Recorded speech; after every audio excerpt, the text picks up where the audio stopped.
The horse is named Friday. Is that the answer? Whoever said it, I hate you for guys for saying it. It looks like Tyrell's the first one. Yeah, and I never saw those shows, but my buddy told me that, and then I found out that it was from a show. So I texted him. I'm like, you're sneaky for that, but yeah. All right, here's another riddle. This one's pretty easy. You should know this one. A uh, a young man gets in a car accident. He goes to the ER, and the surgeon says, "Oh, I can't perform surgery. This is my son." But this young man's father passed away years ago. How is that possible? It's his mom. Oh my gosh, you guys are so good at riddles. That's his mom. Yeah, you guys knew that. Well, that's an old one. That's like from like mine and John's childhood. All right, so looks like everyone's about here. We got 41 participants. Thank you all for being here, being on time. So we have a special guest speaker today, Mr. John Bayko. I'm going to go ahead and let Manny, who is our assistant instructor today, to introduce John, and then John is going to share with us his experience with project management in the Marine Corps. So Manny, the floor is yours. Good afternoon, ladies and gentlemen. So right now we have a guest speaker by the name of Jay Bayko. He was born and raised in Columbus, Ohio. After graduating high school in 2011, he joined the Naval Reserve Officers Training Corps in Miami University. In 2015, he graduated with a Bachelor of Arts in History and commissioned as a second lieutenant in the United States Marine Corps. After finishing basic training, he was selected as a combat engineering officer and joined the operating forces in 2016. From 2016 to 2009, he served as an Emperor Ribbon Bridge platoon commander. Late in 2019, he was promoted to captain and completed a deployment in Norway. He is currently stationed in South Bend, Indiana, and with his wife and the fourth daughter, who they now hope to adopt soon, where he is serving as the inspect instructor for engineering services company, Combat Logistics and Battalion 25. So give it a virtual round of applause for our Captain Bayko.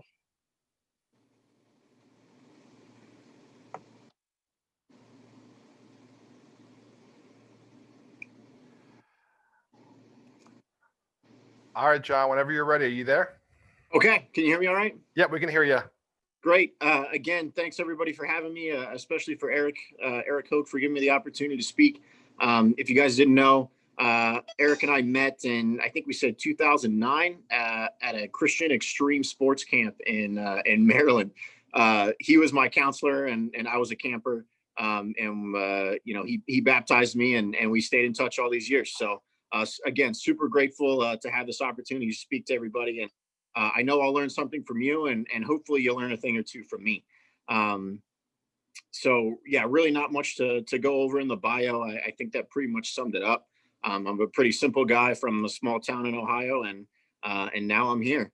And just like you guys, I'm dealing with the challenge of executing operations, really, and to use terms so that we're all on the same page, really what we're trying to figure out is how to execute business, how to do business in the COVID environment.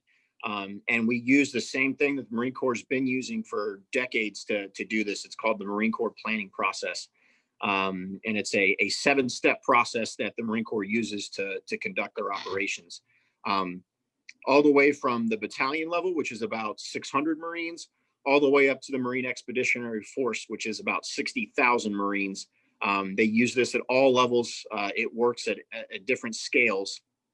And it's what the Marine Corps uses to actually figure out how to accomplish the mission or do business. So I'll go over the steps so you guys can write them down real quick, and then I'll go over each one in detail. So step 1 is problem framing. Again, I'll go into more detail of these as we go down. The second one is course of action development. The third step is course of action, or the military is obsessed with acronyms, so we just call everything COAs, COA, COA, COA development. And we have COA wargaming, COA comparison and decision, orders development, transition, and then execution. So I'll go over each one of those in more detail. So to start with problem framing is you look at it's exactly what it sounds like. It's what's the problem? For us, that was how do we conduct training with a company of 180 Marines in the COVID environment where you can't really come together and cause a super spreader event. And then we end up being combat ineffective because everyone's sick and in the hospital. You know, that's not how you accomplish the mission. So can you still hear me all right? Somebody called my phone. No, we can still hear you. You're good. Okay, got it. So really the problem that we were trying to solve, and we did this recently just within the past 8 months, you know, during the pandemic, was how do we come together and train as a unit with and you know, unit cohesion, as Manny will tell you, is everything in the Marine Corps. So how do you train as a unit together in the COVID environment? So we framed the problem. You know, the virus, I'm just going down a laundry list of the problems we encountered when we were doing problem framing was, you know, the virus causes personnel to become combat ineffective. You can't fight and win if you have COVID. It spreads through close proximity to one another. And that's how you train in the Marine Corps. It's in, you know, close proximity all the way down. No Marine fights by themselves.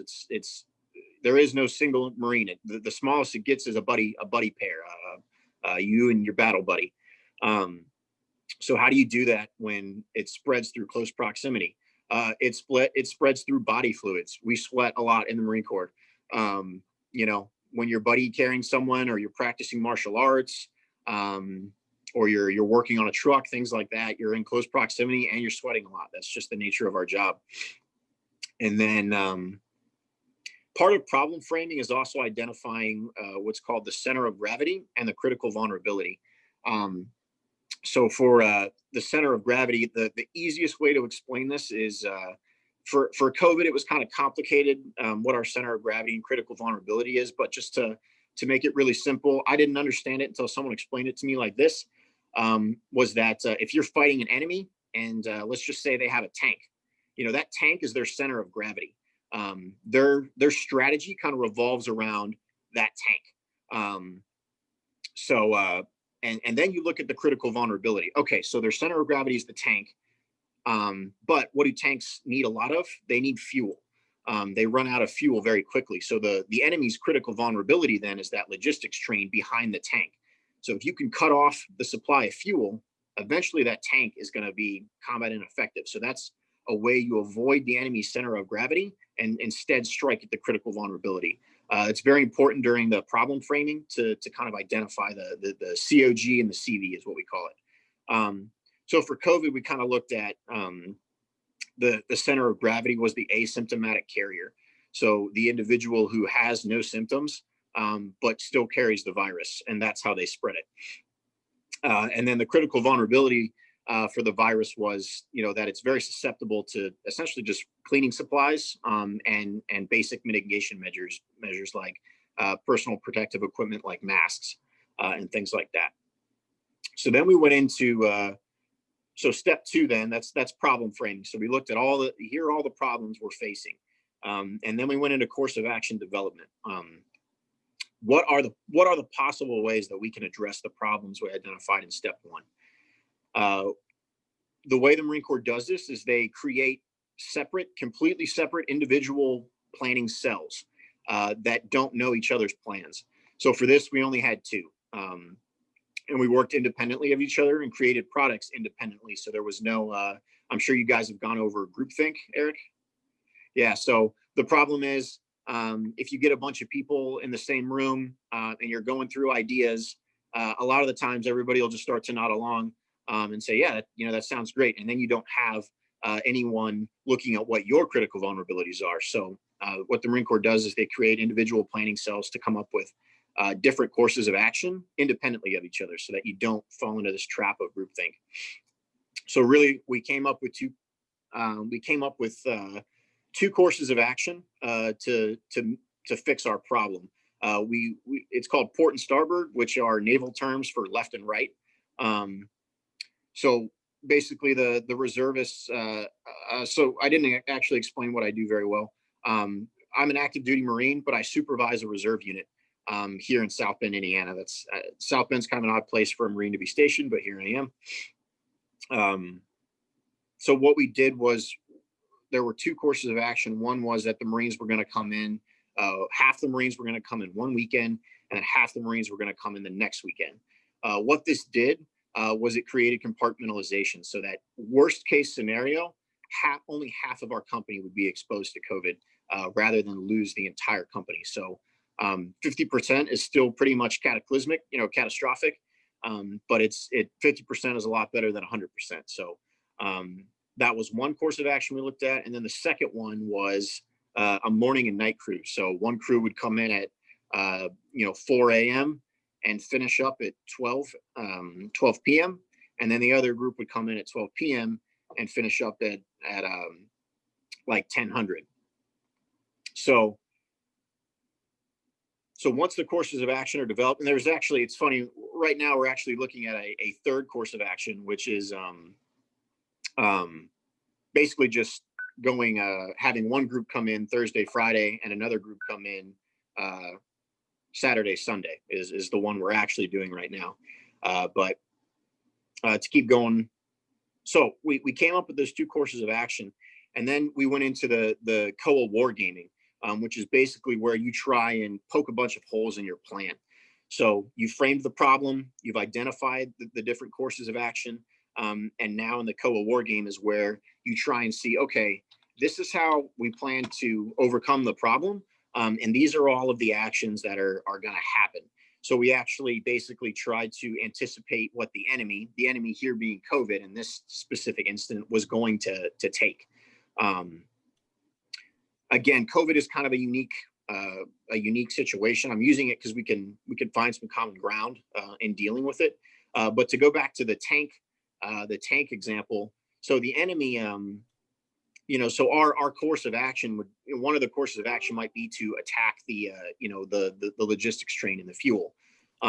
But the enemy is typically a living, thinking, breathing enemy. So they're gonna know that we're coming for their fuel train, and they're gonna defend it. So usually you take two turns. It's your action, the enemy action, and then your counter action to their action. And that's what you do in wargaming. So you try and poke holes in your own plan. So then going on to COA comparison and decision. So all of the individual planning teams come together and present all of their findings, all of the good, bad, and ugly with each individual plan that they've come up with, and they present them to the commander as a team. And then the commander makes a decision at that point. So this step is step 4, COA comparison and decision. So he looks at them, he compares them. Rarely ever will I say that the commander chooses one course of action or another. He typically goes with what's called the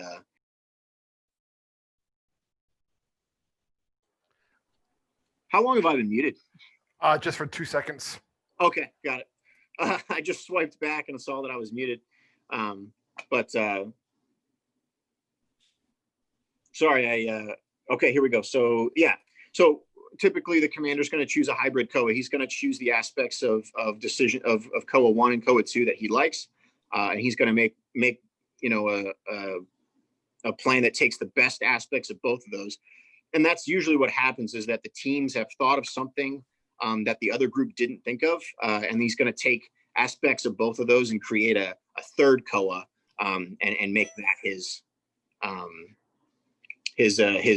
the one he wants to choose to execute. So from there, you go on to your orders development, which is a whole nother process that we won't get into. It's pretty intricate, but essentially the orders writing process is the actual message that lays out, step by step how the course of action is going to be executed. And if anybody wants to know more about that, you're more than welcome to email me. I'll have Eric put my email in the chat. You can get a hold of me and ask me for an example of what that order writing process looks like. But basically, it's a message, and it's usually pretty concise, and it shows subordinate leaders. It gives them, it gives them the free way to make their own decisions, but also the commander's intent, what we're actually trying to execute. So That's step 5, orders development. Step 6 is transition, where really everybody, turns to and starts executing the different aspects, whatever was laid out in the operations order. So all the different entities within the organization, they receive their orders from the operations order, and then in the transition, they move on those actions and start taking them. So, and then step 7 is execution, where there's not much left to do. All the planning's finished, and you're going after the enemy's fuel supply at that point. No, transition is its own. It's transition step 6, and that's where you're getting ready to, you've received the order and you're transitioning to execution. So there's a lot of things that happen in transition. It's mostly, another word you could use is preparation. So just because you receive your orders doesn't mean you're necessarily ready to execute. There still might be things to coordinate, like ammunition, food and bedding and things like that you need to get ready before you go out and execute. Hopefully that answers your question. Cool. John, does that conclude what you wanted to share this afternoon? Yeah.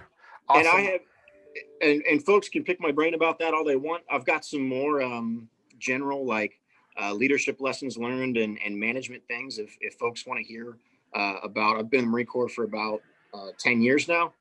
So I've learned a lot, mostly by by error. So if you're curious about some of my personal lessons learned, and I promise you that they're applicable to whatever field you're going into there, it's not just a military thing. But as far as project management goes, that's kind of it's a little more academic. I think everything else I have is more practical, but that's how the Marine Corps plans operations, is with those that 7-step process. And tomorrow is actually the Marine Corps' birthday. This process has worked for 245 years. We're still around. So things can always be improved, but it's served us well so far. And I think we'll probably continue to use this process for a while and be a successful warfighting organization. So, but yes, that does conclude. So I'm awesome. All ears for questions. And if nobody has any, I can just keep talking about some of the other things I've got written down. Well, let's do this, John. I have a question. If anybody else has a question, raise your digital hand, and Manny will call on you in order.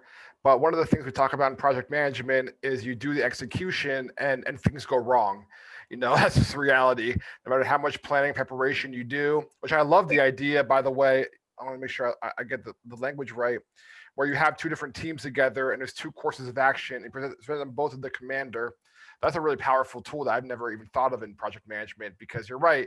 What ends up happening is everybody's in the room making a plan. Then after a certain point, it's like, okay, we'll just go with the majority, even if that's not the best course of action. So my question is, in the Marine Corps, like you make your plan, you execute your plan, but if something goes wrong during execution, what's the course of action then?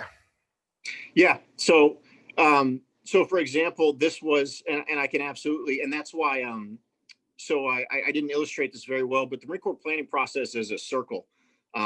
So if during execution things go wrong, you go back to step 1, problem framing. So what's the problem? So for us, and we've done this, we've actually have cycled through the planning process a couple times in COVID. The problem is that the active duty staff, me and my guys, I have 14 guys that are on active duty here. We were getting really burnt out because the reservists were coming in once, half of them were coming in one weekend and half of them were coming in another. So we would work, essentially we only had 4 days off a month. And the problem is that we were getting burnt out, just working really long hours through the weekends to get things ready for these reservists to be here. And it was showing itself in some behavioral issues, Marines misbehaving on the weekends that they do get off, because the harder you work a Marine, it's not a good mindset, but the Marines definitely have the work hard, play hard mindset. So when you work a Marine hard, get ready for him to play hard. So the Marines were kind of getting into trouble. And it was clear because we were kind of hitting the gas too hard. So to answer your question, Eric, when things go wrong during execution, we start the process over again, identify the problem, come up with a course of action to fix it. So what we did was we've moved to I mentioned it earlier, but we stopped doing 2 weekends a month. And this month is the first time we've started it. We're going to be working. So one group of reservists come in Thursday, Friday. The other group comes in Saturday, Sunday. We're still only working 1 weekend a month, but we're still dividing the two groups of reservists to compartmentalize things. Thanks, John. We have a we have a question from Angie. Angie Martinez. Yeah, my name is Angie. I want to ask you, so usually for the Marines, do you guys take the decision as a agile or waterfall? Because that's something that we're learning on class.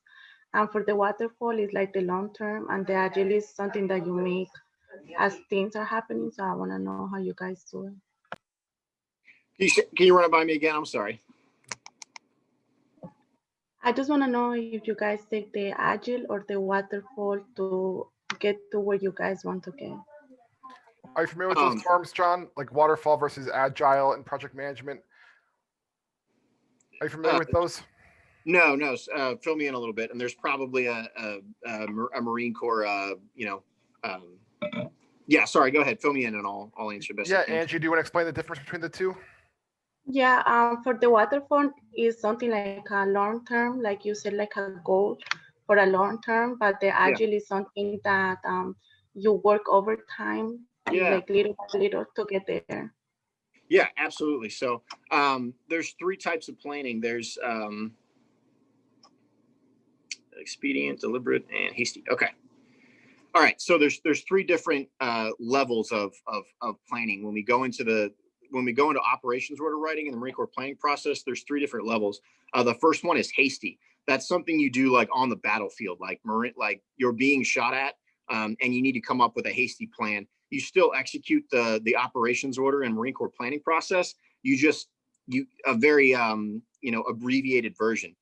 Expedient is when you don't have a lot of time, like maybe 24 hours, something like that, where you can go through the whole process just not quite as quickly.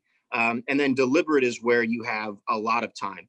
So for operations like the invasion of Iraq, that was something that the Marine Corps knew months and months ahead of time. They were able to plan very deliberately.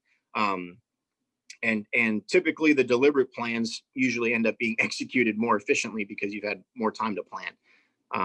Does that answer your question? Okay. Yeah, and just to piggyback off of John's comment, Angie, that was a great question, and I think from what I'm understanding is it seems like the Marine Corps planning process falls more into the Scrum because it's dynamic. So John, just use an example, like the waterfall method is like I'm building a bridge. All right, like you make the plans, you build the bridge. I mean, it's not a whole lot of creativity. Whereas the agile is more like I'm building a website and I can kind of add features and adjust as I go. And like what you're describing, from what I understand, John, is you're saying like all these plans are always in motion, right? You might be, it's a total circle. So it is in every sense of the word an agile project. It's not just like this is what we're doing and that's it. We're not going to touch it again. You have to be agile as a Marine. And now that you mention that, the other they say the most important thing in the entire Marine Corps planning process and the operations order is the commander's intent. So the commander issues his intent. So he could say, to just keep rolling with the tank analogy, like I want that tank taken out of the fight. That's the commander's intent. And then, maybe you're not able to to stop the fuel supply, but you're able to take out that tank some other way by detreading it, right? The treads on a tank are very vulnerable. So if there's some other way that you can stop that tank, and you may have, during the planning process, your course of action might have been to hit the fuel supply. But like Eric said, something happened.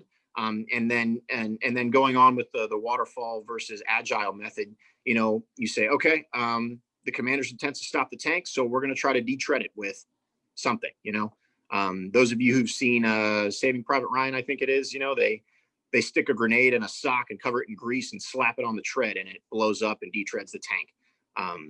And then it's stopped. It can't move anywhere. So. Yeah, that's a really great question. Thanks, John. And I have another question as well, John. We're talking about like stakeholders on a project, right? Which is basically every person who has, a like a buy-in to the project being a success. And obviously, I know the Marine Corps. I would imagine there's a chain of command that's very real, and everyone's aware of it. Yep. I'm curious about the step where you provide the details to the commander. Does the commander know who was on what project team, or is it like anonymous? I'm just like curious if that would like impact the way that he would choose what if there's one guy on the team, he's like, I don't really like that guy. I don't want to go with his ideas. Does that happen, Yeah. Okay? Yeah, absolutely. The Marine Corps is no different than really any other organization. There are definitely, it's a people business. It really is. You have to not politics, but you have to navigate relationships with tact. Good commanders will create teams and balance weaknesses and strengths on those. So he's not going to pack one team with all of his, the people he has the most confidence in. He's gonna spread load them so those people are, can create two separate good courses of action. So he typically does know who's on each team, and it's usually very purposefully built. So people have different backgrounds, especially is when, and this is where I appreciate diversity the most. That word gets thrown around a lot in the media and businesses and things like that. And this is where it really shines, in my opinion, is when you have diverse planning teams that have a diverse set of experiences, and they're able to. So, I come from a logistics background, but other engineers come from an infantry background. And so we have two completely different experiences, even though we really have the same job. So, he looks at the leader looks at the backgrounds of the individuals and places them on teams as he sees fit. It's very calculated. Yes.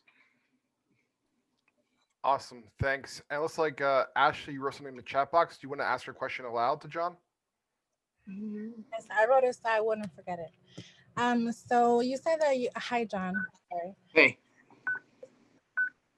When COVID hit, I imagine you didn't have as much time as you wanted to plan. How did that affect your final plan, a little or a lot? So the first thing we did was we bought time. We bought time with readiness. So what we did was we basically yeah, okay, I'm unmuted. Just making sure. I'm new to Zoom. This is second time on Zoom. Me and Eric did a practice run, but so basically what we did was bought time. We stopped everything, and we didn't do any training for 2 months to finish this planning process. Now, you don't always have that luxury. Like I said, when bullets are flying down range, you might have to go with the hasty plan. But essentially, we said, the price of messing this up is pretty high. So let's just take a step back. We'll sacrifice some of our readiness, some of our both material and training readiness. We'll take a break for 2 months, and then we'll come back once we've got a solid plan and execute. Let me just double check and see if that answers your question. I'm trying to find the. Oops. Does that answer your question? Yes, it did. Thank you, John. Yeah, essentially, we didn't have the time we wanted, and basically we sacrificed getting a little bit rusty on our training standards to come up with a good plan, and then we said once we have a good plan in place, we'll catch back up. David, you had your hand raised. Do you had a question? Yeah, thank you, Manny. Hey, John. So you say you're in project management. So has there ever been a task that was so complex that, it became an activity? This is part of what we're learning, which is work breakdown structure. Yeah, absolutely.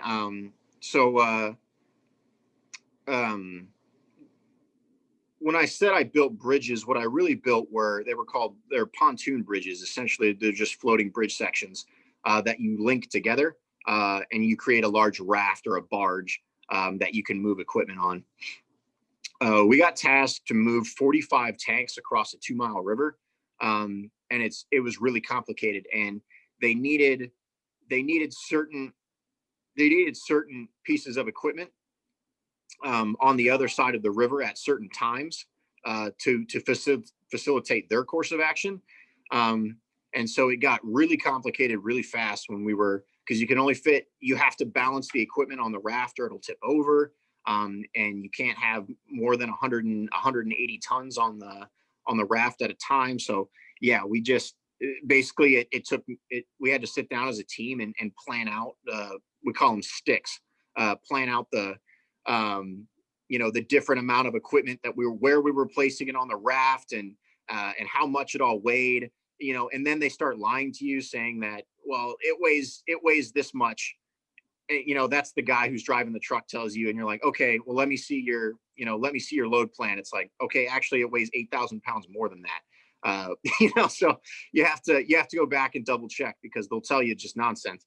So yeah, it absolutely became, it was what was the first use it became an activity, but you said it started as a what? It started as something complex, but then became an activity. Yeah, so we knew it was going to be complex moving 45 pieces of equipment across the river, and it became an activity, and in that we were, just kind of scratching our heads. But, long story short, we got everything across the river ahead of schedule, so it was a happy day, and we slept well that night. So, thank you, John. Yeah. Osman, you had your hand raised as well. Yes, Senor Manny. So great meeting you. Great talking, hearing from you. So my question is, what happened if you lay out a good plan, great execution, but it's just that one person that's just not pulling their weight, or it's just not contribute? Yeah, I mean that's the $1 million question. There's absolutely and it has to do with, and this is one of those general leadership lessons that I was going to talk to if nobody had any questions. Essentially, you have to lay out expectations. So I literally have, I could show you, I have an initial counseling sheet for each one of my Marines, and I say, and I hold, and I have them sign it. And I say, this is what I expect of you. I expect you to be able to do these things. And if you don't, there's going to be consequences. Now this is tricky because in the military, we have a very structured chain of command. And I have legal authority over these individuals. So they have to do what I say, or there are consequences. I recognize when you're on a team, that's not necessarily the case. If someone's not pulling their weight, you might not have necessarily any authority over them. And that has been the case where I've had peers, other lieutenants or captains that haven't been doing their part of the work. And you just have to find some way to gainfully employ them. So it might not be the most productive or effective thing, but there's usually something that they can do that is helpful. So maybe you can send them, you can make them take notes at the meeting, or you can send them to a meeting that you didn't really want to go to and just say, hey, make sure these things get said and make sure that you get this information. Typically folks who don't want to participate or pull the weight creatively will do better at those sort of mundane tasks that are like, hey, record this, or we're gonna direct what we want to change on the presentation, and you're the one who actually types the inputs on the computer.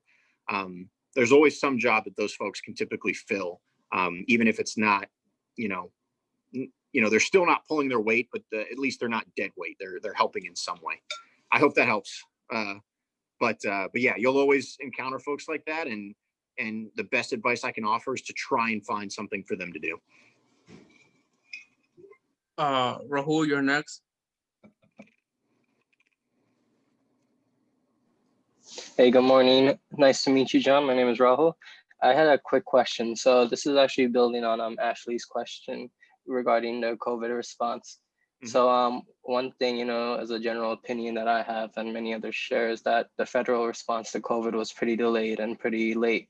You as Marines, how did you guys react to it? Did you guys follow the federal standards, or did you guys act as a unit on your own previous to the federal warnings? So our commander was, he took it very seriously.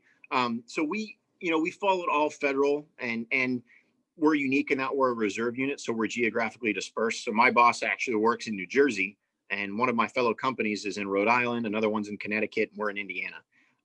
So the first thing, and this was all during problem framing, we laid out, like, what are all the state, local, and federal laws associated with COVID? We need to make sure that's our minimum baseline. And then we came up with a ton of measures on top of that that were unique to Combat Logistics Battalion 25 that we observed. And that was all in, it was part of course of action development, but really they weren't unique among the different courses of action. So like, 100% of personnel wearing masks, that was, that's not unique to a course of action. It was just a mitigation measure that we agreed upon that was going to happen. So to answer your question, yes, we took the federal guidelines, but we also created much more restrictive guidelines for ourselves.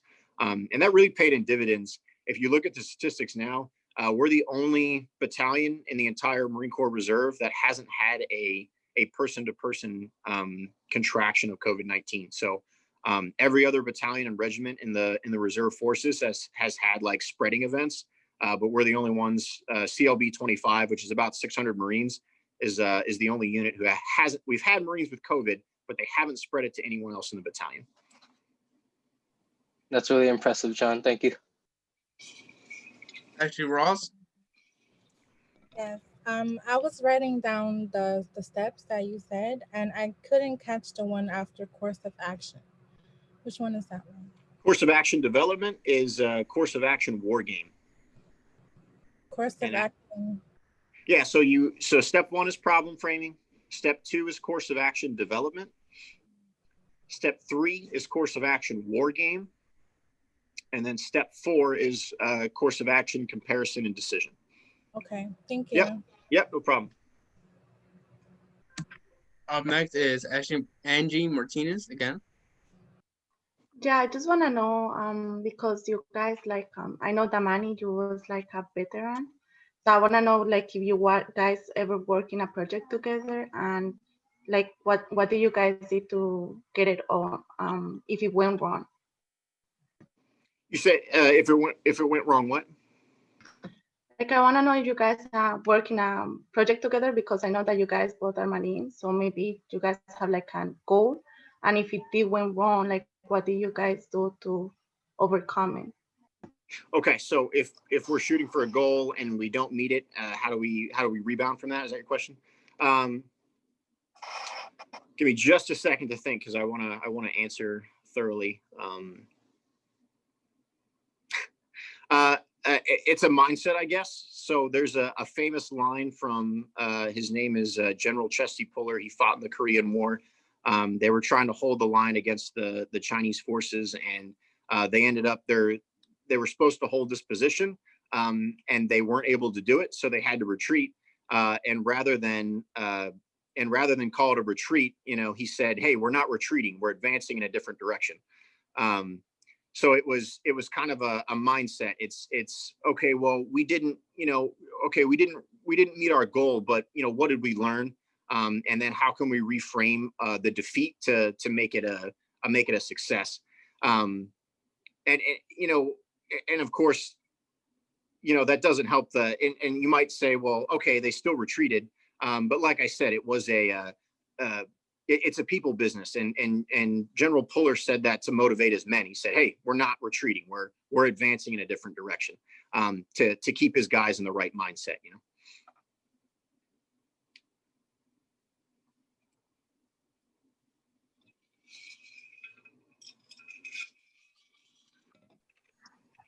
I have a question. Yeah, who's in that? Yeah, I think we're next. You were in the next hand. Yeah, go ahead.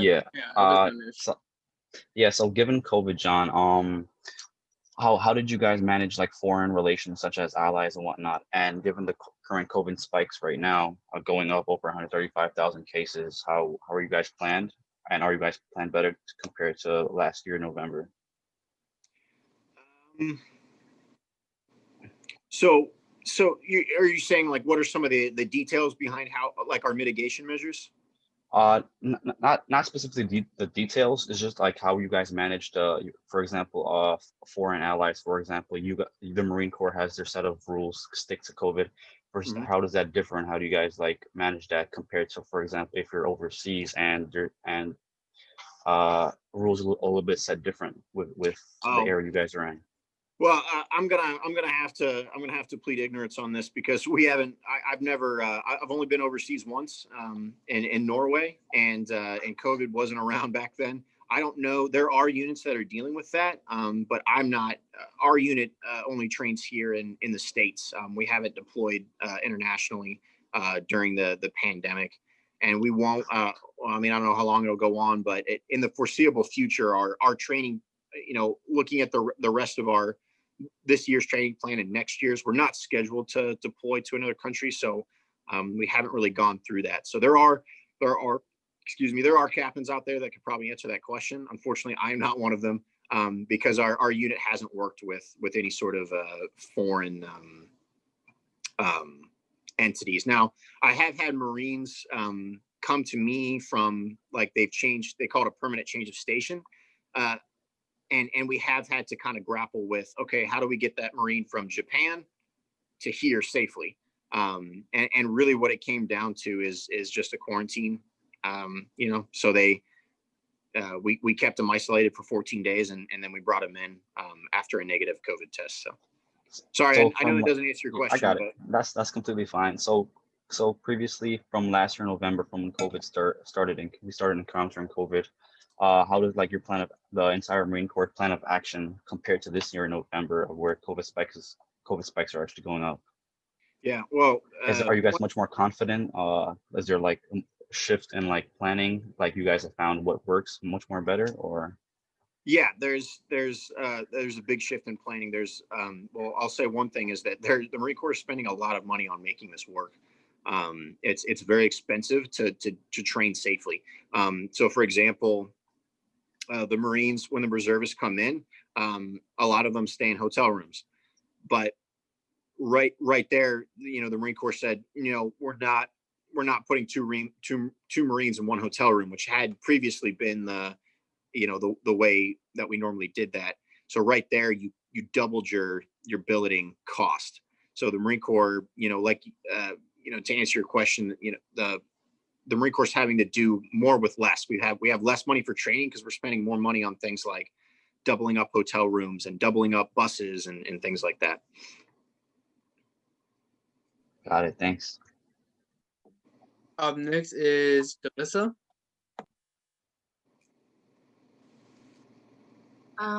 So my question is, has there ever been a time where the execution of a plan didn't go as planned? Because, sometimes things do happen that are no longer in our control. If that is the case, what is the next step to kind of backtrack and go about the plan again? Yeah, absolutely. So here's a perfect example of that. We were supposed to build what's called a continuous span bridge. So we were going to link 26 of these bridge bays together and create one big long bridge across a river. We needed 10 boats to be able to do that. And these boats originally came from the Army. They aren't designed to work in saltwater, but the Marine Corps doesn't have a lot of money. So we used the contract that the Army had already established to get these freshwater boats. So they break pretty quickly.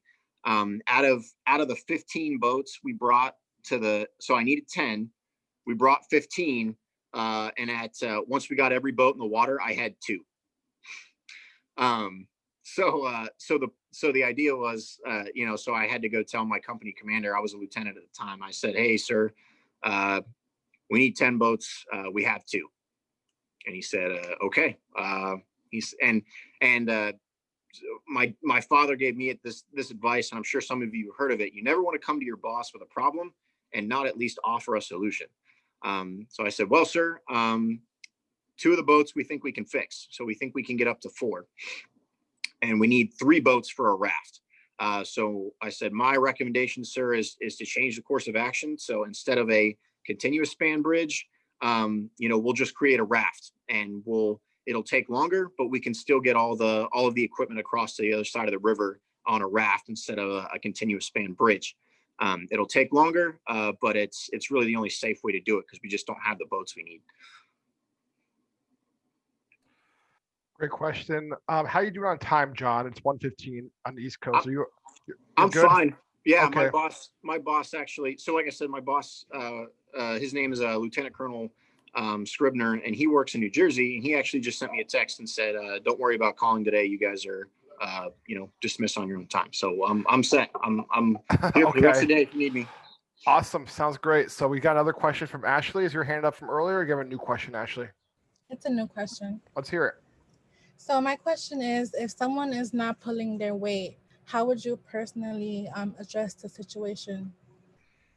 Yeah, different. So there's different ways. If they're a subordinate, it's easy. I just point to that list of expectations I gave them. I said, hey, I expected you to do this, and if you don't do it in the future, there's just like anything. It's in high school there's like demerits, and then what is it, like a citation and things like that. In the Marine Corps, it's called 6105 counseling. So you say, hey, if you don't do this, if you don't meet the expectation that I laid out, we call it getting 6105. I say I'm going to 6105 you, and if you get two of those, we'll just look to at they call it administrative separation. So rather than get discharged with an honorable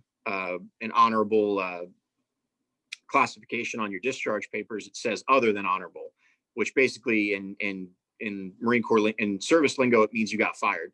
So you can say like, hey, these are the expectations. If you don't meet them, this is what's going to happen. And if they don't meet it, follow through, because I don't know how many of you are children out there. I've been a dad for about 10 months now of a 5-year-old girl. And if you say you're going to do something, you don't follow up, you just eroded a ton of trust. So when you lay out those expectations, make sure that you follow up on those things, or else they'll realize that they can step on you. Thanks, everyone. Yeah, it's exciting and very, very difficult all at the same time. But so if they're not a subordinate, though, it gets much more difficult. You can always say, and I'm always an advocate for clear communication. You can say, so if Eric, if Eric were my peer and I weren't pulling my weight, Eric could say, look, John, hey man, I really need you to do this. You're making it really hard on the team. And if I'm still not coming around, Eric can either come to me and say, hey, I'm going to go to your boss and say you're not meeting the mark, or he could just do that without consulting me first and seeking our mutual boss's advice, and say, trying to think of it. So for these planning purposes, you can go to whoever the commander is and say, hey, so-and-so isn't pulling his weight. What do you recommend I do? And if he's a good commander, he'll give you solid advice, or he'll talk to that individual directly. If you have a good boss, he'll confront that individual. But peer leadership is without a doubt, in my opinion, the hardest form of leadership, because it's hard to take criticism and critiques from someone who you think you're equally experienced as. It's a pride thing. And you got to swallow your pride. And that's difficult for people a lot of the time. So peer leadership's difficult. Yeah, and one of the things that John said that I love is what John used the analogy. He and I are peers, we're colleagues, and he's not pulling his weight. And I went to him and I gave the why I need him to pull his weight. Like, I need you to pull your weight because you're bringing down the whole entire team, as opposed to, come on, John, just get it together. There's no motivation behind that. The motivation is, hey, we're all on a team together. We need to make this happen. And that's one of the ways that you can influence people that are your equals, is to share the why. So I need about 20 minutes with these folks, John. So let's do this if you're cool with it. Let's spend the last 5 minutes. What are some of the best pieces of advice, leadership-wise, that you have for the students? Bear in mind, a lot of them are starting off their careers. They're looking to get into the working world here in the next year. They're still, relatively new in this program. They've been through, what is it now, about 2 months. What piece of advice would you want to share with them as your closing thoughts? Yeah, I have those written down. There's 3 of them. The number one is self-serving bias. Everyone has it to some degree, and it is the number one most toxic thing in project management. It's a self-serving bias.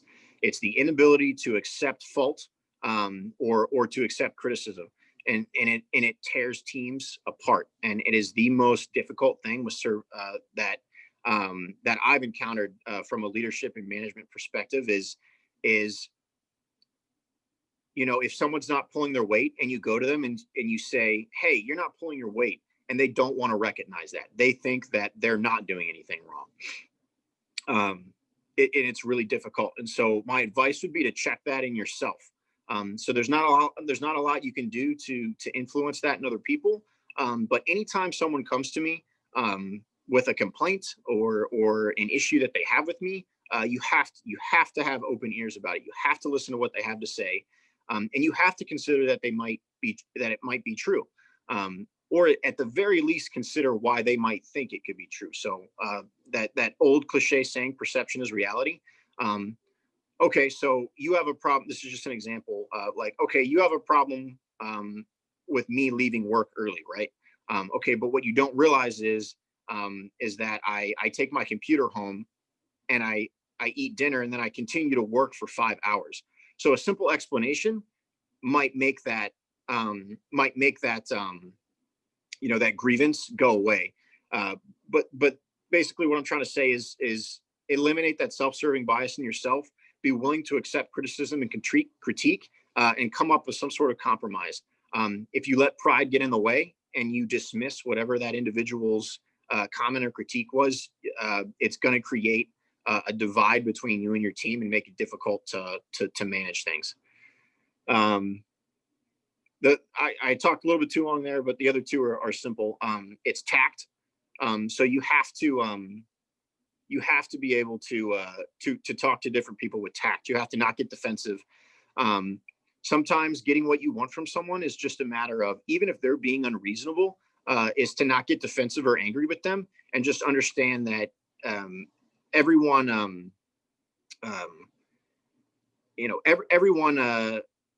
responds differently to. So getting angry at someone, maybe that works for one person, but not another.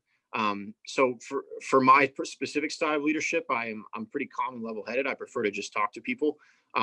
That works for some people. Some people I need to just smack upside of the head, and I do that from time to time. But you have to be able to approach whatever that individual is with tact and understand what makes them tick, what makes them upset. So I have a guy that in our unit here that he just shuts down if you come at him aggressively. So you have to talk to him level-headed, even if you're upset. So tact is important. And then the last thing is discipline. The motto of the officer corps and the Marine Corps is Ductus Exemplo, which means leadership by example. The number one thing, you can't lead or manage effectively if what you expect of those that you're leading, you don't exhibit yourself. So you have to lead by example. So holding yourself to the same standard of those that are in your project with you. So those are my big three: is eliminate a self-serving bias in yourself, strategize and understand that you have to treat everyone with tact, and treating someone with tact looks differently for everyone you interact with. You'll never treat two people exactly the same. That's not to say you're being two-faced. That's just to say that everyone's different, so you need to interact with them differently. And then the last one is discipline. You have to be self-disciplined, and you have to lead by example. Ductus Exemplo. Wow, this has been really, really awesome, John. Thank you so much. I don't know about you guys, but I have like a whole entire Word document full of notes that I filled up that I'm going to take away. Particularly those last three are so good. Self-serving bias. Can I accept, criticism and fault? If I receive that feedback, we're really big on feedback here at Europe. Do I get, angry or defensive, or do I say, yeah, you're right, there are areas I can grow in? Because the fact is, nobody's perfect. We all can grow. We all can learn. Tact. Do I talk to people all the same, or do I speak to them in a way that they respond to well? And leading by example. Self-discipline. I love that. Like, if you're not willing to do the hard work, why should you expect anybody else to do the hard work? So, John, we are so grateful for your time. John volunteered this hour to be with us today. We are so grateful. Can we just go ahead and give him a thumbs up or a clap if this was really encouraging to you? And like I said, this is recorded. It'll be shared later. But we really appreciate you, John. Thank you again so much. Anything else you want to share before you log off? Yeah, I mean it from the bottom of my heart. If there's anything, that's my personal email that Eric shared with everyone. Email me. I check it many times every day. I will respond to you with whatever your question was. I didn't get to everything I had written down. So if there's more you want to know or you want to just pick my brain, feel free to contact me anytime. I'm really an open book. I don't filter things. I give my pretty candid thoughts on just about everything. So yeah, don't hesitate to get a hold of me if there's something you didn't get down or something you wanted to follow up on and didn't have a chance to ask. Just shoot me an email and I'll get back to you. Awesome. And I'm not going to put you on the spot, John, but I think we should have you back to share leadership lessons. What do you guys think? A few weeks from now, maybe a month. Agreed. Yes, Okay. absolutely. All right. Awesome. Awesome. Please. Okay. We're getting a lot of thumbs up. John, thank you again, brother. Be safe, be well. Thank you for the important work you're doing. And God bless you, buddy. Awesome. You as well. Thanks, Eric. Thanks, Bye, John. everybody. Thank you, John. All right. As John goes ahead and logs off, that was really, really powerful, super helpful. What we're going to do is this. We actually want to write John a thank you letter. That's our deliverable that's due tonight. So I know he spoke for a very long time. So I'm going to give you 14 minutes till 1:40. Turn off your camera, take a break, and begin working on your letter to John. And then we'll come back. I'll share some next steps and deliverables, and then we'll close up today's class. Yeah, Evelyn, you have a question? Hello, can you hear me? Yep. Yeah, I do have a question. Halfway throughout the Zoom call, my whenever I try to like start my video, it says that it's incapable of starting. Okay, no problem. You're here, you're present. That's what matters. No, I just want to know if that was a problem with my Zoom. Like, do I need to turn off my computer and turn it back on? Let me go ahead and adjust it on my end. Does it work now? Oh, so it was from your end. Yeah, I think what had happened is I think I ended up turning off your video, so that's why. So now you're back on. Oh, okay. Because I was so confused, like in the middle of what you call it, the Zoom call, it just stopped, and I'm just like, wait, what's happening? Yeah, that was me. So okay. All right. So 1:40, 13 minutes. Guys, come back. Begin working on your letter to John and submit it in Schoology, and I'll see you guys in a few.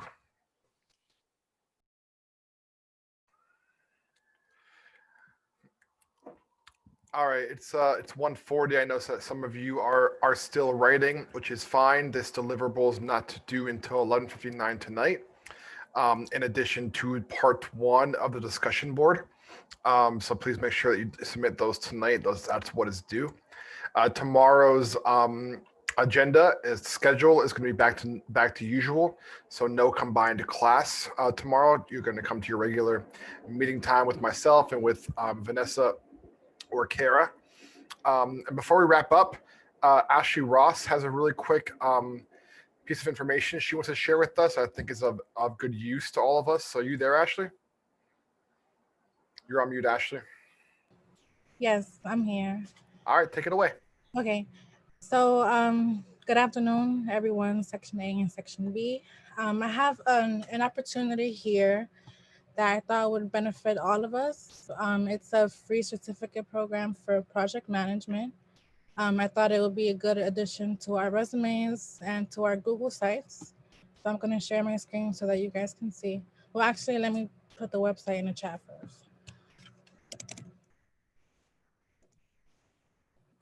Okay. So this is the website. Can you guys see? Okay, so there's a lot of courses here. You can take it at your own pace. It's 100% free. And they have a lot of business administration certificates. The one that I want to point out right now is project management.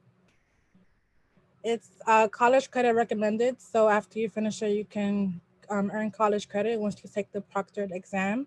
And even if you don't take a proctored exam, you can get a free certificate once you finish.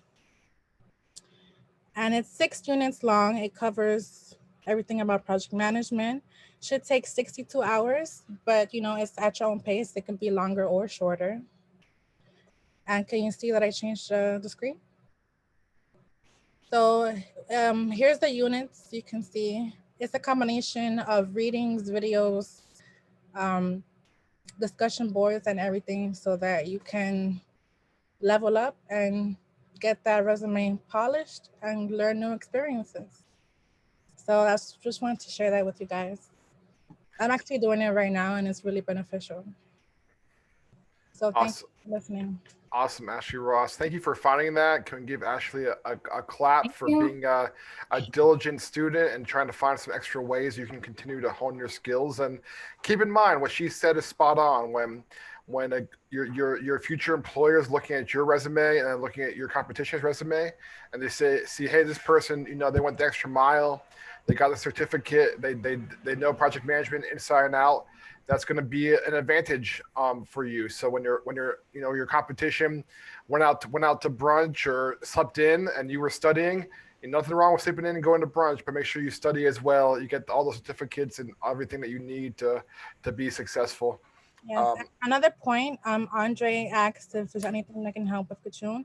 There's actually a computer communications and networking certificate on there, so you can use that to help with Kachun's work and also to get another certificate on your resume. That's it. So we live in an amazing world where everything's at your fingertips. Back in the day, if you wanted to do this, you had to go to a library. You know what those are? Yeah, doing it on a computer is way better. So, all right, everybody, that's going to conclude our class. But did you guys enjoy the speaker, John, by the way? Did you guys like what he had to say? I think it was really cool to have somebody that's what they do professionally. And he was talking about having to build a bridge that was a freshwater boat, but he had to do a saltwater, and they didn't have a raft. I'm like, wow, this is some serious project management. So he's in the trenches, he's doing it. So thank you so much. I'm so glad he came. Thank you all for engaging. Thank you, Manny, for being a great assistant instructor, and also happy Veterans Day and happy Marines birthday to Manny as well. Appreciate your service. Raw. Yeah, hoorah. So I don't know if I'm allowed to say it or not, but I just did. All right, everybody, have a good rest of the day. Take care and be well. Be safe, okay? Thanks, Eric. Thank you. Thank you, Eric. Ricardo, it was computer communication.